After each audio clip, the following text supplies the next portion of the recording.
কাজ শেখো, আয় বাড়াও, নয়তো জীবনে চলা কঠিন হয়ে পড়বে। এক দেশে ছিল একটা ছোট গ্রাম। সেই গ্রামে একসময় 1 টাকায় 1 গ্লাস দুধ পাওয়া যেত। সবাই ছিল খুশি। কিন্তু একদিন গ্রামের গরুর খামারের মালিক বলল, গরুর খাবারের দাম বেড়েছে, খরচও বাড়ছে। তাই এখন থেকে 1 গ্লাস দুধের দাম 2 টাকা। লোকজন অবাক, ফালতু 1 টাকা ছিল, আজকে 2 টাকা কেন? কিন্তু গরুর খাবারের দাম, শ্রমিকের মজুরি আর সবকিছুর দাম বাড়ছিল, সেই সাথে দুধের দাম। কিছুদিন পর বাজারে আবার সবকিছুর দাম বাড়লো।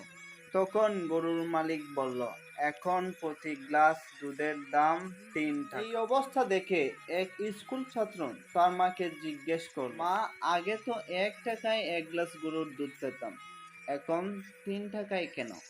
কেন এমনটা হচ্ছে? তার মা হাসলেন এবং বললেন, এইটাকেই বলে মুদ্রাস্ফীতি।